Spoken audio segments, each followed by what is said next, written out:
మొదటగా ఈ వీడియోలో మనం భగవద్గీత అధ్యాయము 4 శ్లోకము 3ను పరిశీలిద్దాం. తాను పూర్వం సూర్యుడికి ఈ జ్ఞానాన్ని బోధించానని కృష్ణుడు చెప్పగా అర్జునుడు ఆశ్చర్యపోతాడు. దానికి సమాధానంగా ఈ అత్యున్నత జ్ఞానాన్ని ఇప్పుడు అర్జునుడికి ఎందుకు చెప్పుతున్నాడో కృష్ణుడు ఈ శ్లోకంలో స్పష్టం చేస్తున్నాడు. మొదటగా ఈ పవిత్ర శ్లోకాన్ని భక్తితో విందాం. స ఏవాయం మయా తేద్య యోగః ప్రోక్తః పురాతనః భక్తోసి మే సఖా చేతి రహస్యం హేతదుత్తమం. ఈ శ్లోకం అర్థం ఏమిటంటే శ్రీకృష్ణుడు అర్జునుడితో ఇలా అంటున్నాడు, ఆ పురాతనమైన యోగమునే ఇప్పుడు నీకు చెబుతున్నాను. ఎందుకంటే నీవు నా భక్తుడవు, నా ప్రియమిత్రుడవు.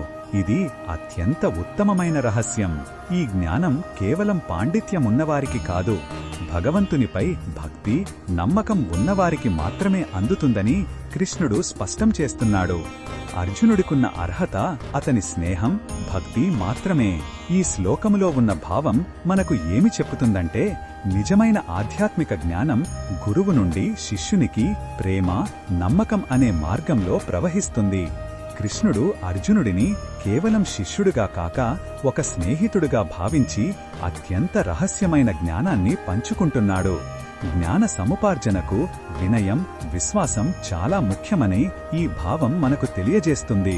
ఈ శ్లోకంలో ఉన్న భావం మనకు ఏమి చెబుతుందంటే నిజమైన ఆధ్యాత్మిక జ్ఞానం గురువు నుండి శిష్యునికి ప్రేమ, నమ్మకం అనే మార్గంలో ప్రవహిస్తుంది.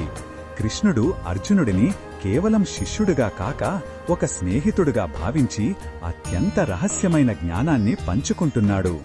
జ్ఞాన సముపార్జనకు వినయం, విశ్వాసం చాలా ముఖ్యమని ఈ భావం మనకు తెలియజేస్తుంది. ఈ బోధనను మన దైనందిన జీవితంలో ఎలా ఉపయోగించుకోవచ్చు అంటే మనం జ్ఞానాన్ని అహంకారంతో కాకుండా వినయంతో స్వీకరించాలి. మనకు మార్గనిర్దేశం చేసే వారి పట్ల నమ్మకం, గౌరవం కలిగి ఉండాలి. ముఖ్యంగా భగవంతునితో మన బంధాన్ని భక్తితో, స్నేహభావంతో పెంచుకోవాలి.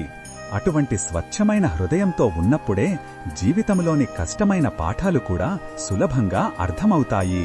మరిన్ని భగవద్గీత శ్లోకాల అర్థాన్ని తెలుసుకోవాలంటే మా తదుపరి వీడియోలను తప్పకుండా చూడండి.